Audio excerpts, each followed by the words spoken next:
In January 2019, police entered a quiet home in Chuluota, Florida.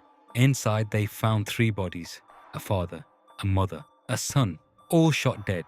And when investigators started pulling apart the why, they didn't find drugs. They didn't find organized crime. They didn't find a robbery gone wrong. They found a laptop, thousands of wire transfers, and the username of a woman in Bulgaria that one man had spent over $200,000 on, a woman he had never once met in person. This is the Grant Amato case, and it is one of the most psychologically disturbing true crime stories of the internet era. To anyone looking from the outside, the Amatos seemed like exactly the kind of family people describe as solid, middle class, hardworking, close. Grant's parents had spent decades building stability for their kids. His older brother Chad was disciplined and successful. Grant himself had worked as a nurse, a career built on caring for other people. Nothing about this picture suggested what was coming, but somewhere around 2018, something quietly began to shift. Grant started spending time on webcam sites. At first, and this matters, it probably felt like nothing. Private, harmless, temporary. But for Grant Amato, it didn't stay temporary. It became escape, then habit, then something he couldn't stop even when he tried. Among the performers Grant encountered online, one captured his attention completely, a care model from Bulgaria. Her name was Sylvie.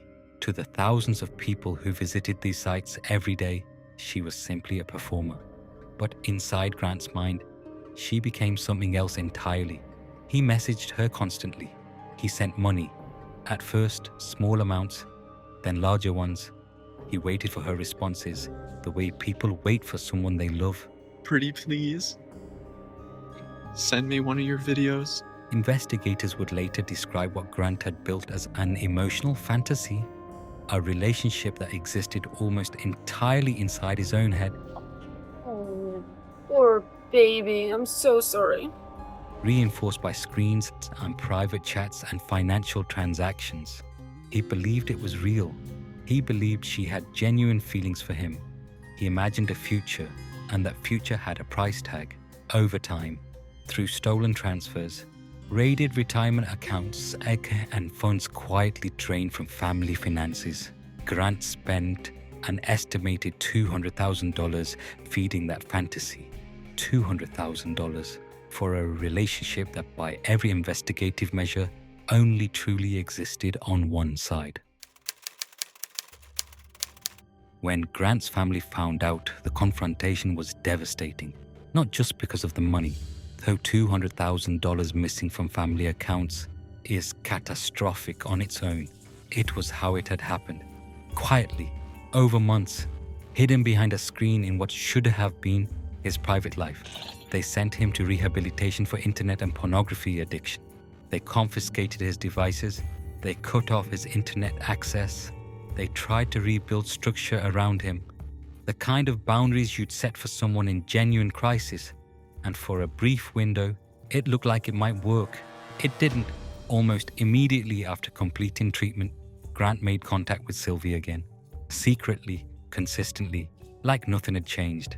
Because for him, nothing had. All right, Sylvia, look at me. I'm outside going to check the mail.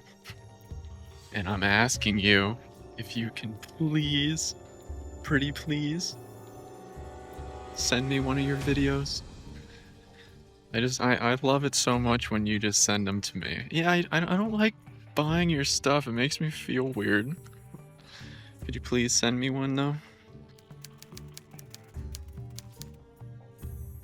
By late 2018 and into early 2019, the Amato household had become somewhere almost unlivable.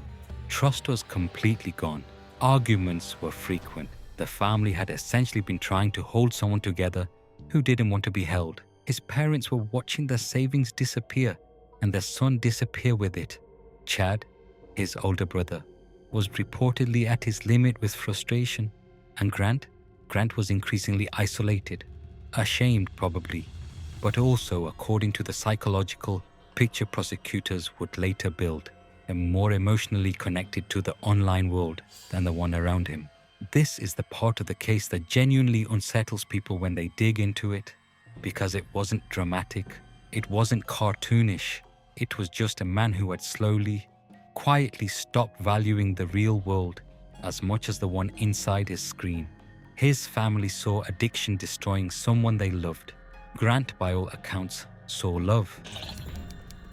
On the morning of January 25th, 2019, Chad Amato didn't show up for work. That absence, something small, something easy to miss on any other day, set the investigation in motion. Police were called to the family home in Chuluota. What they found inside was devastating. Chad's father, shot dead. Chad's mother, shot dead. Chad himself, shot dead. 3 people, 1 house, 1 family, gone. Grant's early account of events raised immediate flags for investigators. His timeline shifted, details changed, the physical evidence didn't line up, but it was his digital life that built the real case. Investigators pulled transaction records, message histories, search logs, a complete picture of the obsession and the financial destruction it had caused. They found evidence that contact with Sylvie had never actually stopped, not during treatment, not after intervention, not at any point the family believed he had recovered. Prosecutors formed a theory that was psychologically stark. Grant's family had become, in his mind, the obstacle between him and the life he wanted. They were the people demanding he give up the one thing that made him feel wanted. And when that pressure became unbearable, he removed the obstacle. At trial, prosecutors didn't frame this as a crime of sudden rage. Did you leave the house with your brother Cody looking like that? Or did you leave the house with your father looking like that? Or your mother? Is that how you left your family? No. They framed it as a slow collapse, months of addiction, financial ruin, isolation, emotional dependency on something that was never real, and a growing desperation as the real world kept demanding he let go of the fantasy. Grant Amato was convicted of 3 counts of first-degree murder. He was sentenced to death. The case drew significant attention, not because it involved a calculating criminal mastermind, and not because the crime itself was uniquely complex. It drew attention because people found it recognizable. A man isolated by a screen, consumed by digital fantasy, destroying everything real in his life while chasing validation online. That story felt modern in a way that was hard to shake. Ending the Grant Amato case is ultimately not just a murder story. It's a story about what happens when someone loses the ability to tell the difference between what's real and what they desperately want to be real. His family spent months trying to reach him. They paid financially. They tried intervention, treatment, confrontation, boundaries, and they paid the final price for it. Somewhere, the streams kept going, the messages kept going, the illusion kept going. Inside that house in Florida, the only things that stopped were 3 lives and a family that never got the chance to stop loving someone who had already left long before January 25th.